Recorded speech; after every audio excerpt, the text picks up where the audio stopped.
இந்த அடிப்படையை நாங்கள் புரிந்து கொண்டு விட்டோம் என்று சொன்னால் எமக்கென்று சில கடமைகள் இருக்கின்றன.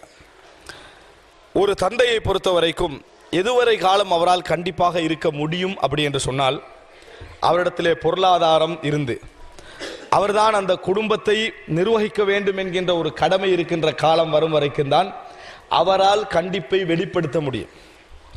ஏன்னா அவர் தான் செலவழிக்கிறார், அவர் தான் பொறுப்பில் இருக்கிறார். அதனால் அந்த குடும்பத்தை கவனிக்கக்கூடிய முழு ஆற்றலும் அவருக்கு இருக்கும்.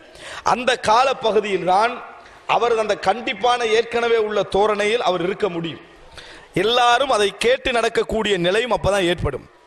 ஆனால் ஒரு காலம் வரும், அந்த கண்டிப்பெல்லாம் அவருக்கு கண்டிப்பு அந்த மாதிரியான கடுமையான உணர்வெல்லாம் இருக்கும். ஆனால் அவரை விட்டு அவரோட தொழில் போயிடும், அல்லது அவர் நோயாளியாகிடுவார், அல்லது அவரது பிள்ளை சம்பாதிக்க ஆரம்பித்து பிள்ளையுடைய செல்வாக்கு வீட்டில் அதிகரித்து பணம் என்ன செஞ்சிடும், மகன் மூலம் இவர் இல்லாட்டியும் மகன் என்ன செஞ்சிருவான், கொண்டு வந்து சேர்த்துருவான்ற நிலை வரும். இந்த இடம்தான் ஒரு மார்க்கம் உள்ள நன்றி உள்ள ஒரு பிள்ளை எப்படி நடந்து கொள்ள வேண்டும் என்பதற்கான முதல் இடம். அன்புள்ள சகோதரர்களே, இந்த மாதிரி இடத்தில் நாங்கள் அந்த தந்தைக்கு கொடுக்க வேண்டிய முதல் மரியாதையும் முதல் ஸ்தானமும் முதல் நன்றியும் எது தெரியுமா? பணம் இருந்த நேரத்தில், இந்த குடும்பத்தை அவர் கவனித்த நேரத்தில், இந்த குடும்பத்துக்கு முன்மாதிரியாக இருந்த நேரத்தில் எந்த அதிகாரம் அவரது கையிலே இருந்ததோ, எந்த அந்த குரல் தொனி அவரது கையிலே இருந்ததோ, எந்த தைரியம் அவரது கையிலே இருந்ததோ, அது முழுதும் அவரை விட்டு போகாத மாதிரி நாம் பாதுகாத்துக் கொள்ள வேண்டும். இதான் முதல் கடமை. ஆனால் நிறைய பேர் தவறுகின்ற இடம் அதுதான். நிறைய பேர் தவறுகின்ற இடம் அதுதான்.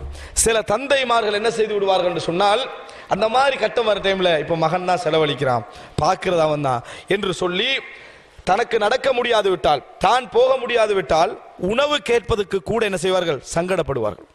ஒரு விஷயத்தை எடுத்து கேட்க சங்கடப்படுவார்கள், அதிகார தொனியில் பேச சங்கடப்படுவார்கள். காரணம் இப்ப செலவழிப்பது அவர் அல்ல என்கின்ற ஒரு உணர்வுக்கு ஒரு தந்தை என்ன செய்வார், மாறுவார். நீங்கள் அந்த அந்தஸ்திலே இருந்தால் உங்களை நினைத்து பாருங்கள். நீங்கள் தந்தையாக இருந்து அந்த இடத்தை நீங்கள் அடைந்தால், அந்த குடும்பத்திலே உங்கள் குடும்பத்திலேயே உங்களுக்குரிய அந்த அதிகாரம் குறைய ஆரம்பித்தால் என்ன மனநிலைக்கு நாங்கள் ஆவோம் என்பதை நினைத்து பாருங்கள். எந்த வீட்டிலே உங்கள் குரல் உயரமாக இருந்ததோ, எந்த வீட்டிலே நீங்கள் கம்பீரமாக நடந்தீர்களோ, எந்த வீட்டிலே நீங்கள் சொன்னால் எடுபட்டதோ, அதே வீட்டில் கொஞ்சம் சத்தமாக பேச நீங்கள் பயப்படுகின்ற ஒரு நிலை வந்தால், அல்லது சத்தமாக பேசினால் ஏச்சி வரும் என்கின்ற ஒரு கவலை வந்தால், அந்த வீட்டில் நீங்கள் ஒழுங்காக கவனிக்கப்படவில்லை என்பது அர்த்தம். உங்கள் குழந்தைகள் உங்களை ஒழுங்காக கவனிக்கவில்லை என்பது அர்த்தம். எப்படி அந்த இடத்திலே உங்களது நிலை இருக்க வேண்டும் தெரியுமா? உங்களது தந்தையுடைய நிலை இருக்க வேண்டும் தெரியுமா? அன்புள்ள சகோதரர்களே, அவர் சம்பாதிக்கிற நேரத்தில் எப்படி இருந்தாரோ அதே கட்டளைகள், தொழுதாயா என்ற ஒரு அதிகாரமாக கேட்கக்கூடிய விஷயம், சாப்பாடு இன்னும் வைக்கலையா என்ற ஒரு அதிகாரமாக கேட்கக்கூடிய அந்த உணர்வு, கதவை இன்னும் மூடலையான்னு அதிகாரமாக கேட்கக்கூடிய அந்த உணர்வு, வீட்டை கிளீன் பண்ணலையா, அல்லது தான் நோயாளியாக இருந்தால் டெப்லெட்டை இன்னும் எடுத்து வைக்கலையா அதே அதிகாரமாக கேட்கிற நேரத்தில் ஓடி போய் பிள்ளைகளாக இருக்கக்கூடிய நாம் உடனே அதை பயந்து எப்படி கவனிக்கிறோமோ அந்த முறையில் நாங்கள் கவனிப்போம் என்று சொன்னால், அதுதான் அந்த தந்தையை நாம் மதிக்கிறோம் என்பதற்கான முதல் அடையாளம். அந்த தந்தை மரணிக்கும் வரைக்கும் அதே அதிகாரத்தோடு மரணிக்க வேண்டும். எத்தனையோ தந்தைமார்கள், அன்புள்ள சகோதரர்கள், இதை புரிந்து கொள்ளாத பிள்ளைகள் பலர் இருக்கிறார்கள். உதாரணமாக, மகனை தந்தை பள்ளிக்கு அழைத்து வருவார். அவர் சாதாரணமாக தடக்க முடியாமல் பிடிச்சுக்கிட்டு வருவார். திடீர்னு மகன் ஏதாவது ஒரு அதாவது வேகமாக வலிந்து பிடிச்சதுன்னு தந்தை என்னது கொஞ்சம் கோவப்பட்டு அடிச்சு போட்டுருவாங்க, ஏசிடுவாங்க. மகன் மனதில் என்ன முதலாவது என்ன தோன்று தெரியுமா? இந்த நோய் காலத்துல இவருக்கு இப்படியே இருக்கிறார், அப்படி தோன்றக்கூடாது, இப்படித்தான் என் தந்தை இருக்கணும் அப்படின்னு நினைக்கணும். கடைசி நேரம் வரைக்கும் என் தந்தையுடைய உணர்வு, என் தந்தையுடைய அதிகாரம் இதே மாதிரியே தொடர வேண்டும், இதே மாதிரி என் தந்தை இருக்க வேண்டும். அதுல சந்தோஷப்படணும். நீங்கள் எதற்காக சந்தோஷப்படணும் என்றால், தந்தை இன்னும் என்னை பிள்ளையாக மதிக்கிறார், தந்தை இன்னும் என் மீது அதிகாரம் இருக்கிறது என்று நினைக்கிறார். இந்த உணர்வு எங்களிடத்திலே வர வேண்டும். அந்த மாதிரி கோபம் காட்டுகிற நேரத்தில், அந்த மாதிரி பலமாக அவர் நடக்கிற நேரத்தில் அவர்கிட்ட அர்த்தம் என்ன தெரியுமா? இந்த குடும்பத்தில் எனக்கு அதிகாரம் இருக்கின்ற அவர் நினைக்கிறார், உங்களுக்கு அவர் மீது பாசம் இருக்கிறது என்று நினைக்கிறார். அதான் அர்த்தமே. அதனால்தான் தைரியமா அதிகாரம் காட்டுறாரு. நீங்கள் ஏசக்கூடிய பிள்ளையாக இருப்பீர்கள் என்று சொன்னால், அவரை தூரமாக்கக்கூடிய ஒரு பிள்ளையாக இருப்பீர்கள் என்று சொன்னால் பயப்படுவார், பயந்து பேச மாட்டார். அவன் ஏதாவது சொல்லிடுவான்னு பேச மாட்டாரு. இல்லை, நீங்கள் எதுவும் சொல்ல மாட்டீர்கள் என்று பேசக்கூடிய அதிகாரம் அவரிடத்திலே வர வேண்டும். அவர் எந்த இடத்தில் இருந்தாலும் சரி, அந்த குடும்பத்திலே அவர் செல்லா காசு என்கின்ற அளவுக்கு பொருளாதாரம் அவர் இல்லாமல் இருந்தாலும் சரி, அவர்தான் முடிவெடுக்க வேண்டும் என்ற இடம் அவருக்கு இருக்க வேண்டும். அவர்தான் சொல்ல வேண்டும் என்ற இடம் அவருக்கு இருக்க வேண்டும். கடைசி நிமிஷம் வரைக்கும் இது இருக்கும் என்றால் மட்டும்தான் அந்த குடும்பத்தில் அவர் கௌரவமாக இருக்கிறார் என்பது அர்த்தம். இறுதியான ஒரு நபராக, சுமையான ஒரு நபராக, சுமக்க முடியாத ஒரு நபராக அவர் இருப்பாராக இருந்தால் அது நன்றியே கிடையாது.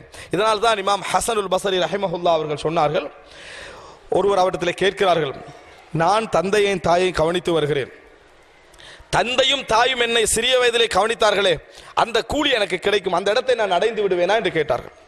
அதுக்கு அவர் சொன்னார், இல்லை, தந்தையும் தாயும் உன்னை வளர்த்தெடுக்கின்ற பொழுது, உன்னை கவனிக்கின்ற பொழுது நீ வாழ வேண்டும் என்பதற்காக, உன் எதிர்காலத்துக்காக உன்னை கவனித்தார்கள். ஆனால் அவர்கள் எப்பொழுது மரணிப்பார்கள் என்று எதிர்பார்த்து நீ அவரை கவனித்துக் கொண்டிருக்கிறார். நாளைக்கு மௌத்தாகிடுவாங்க, அடுத்த வருஷம் மௌத்தாகிடுவாங்க என்ற மரணத்தை எதிர்பார்த்து நீ கவனித்துக் கொண்டிருக்கிறாய்.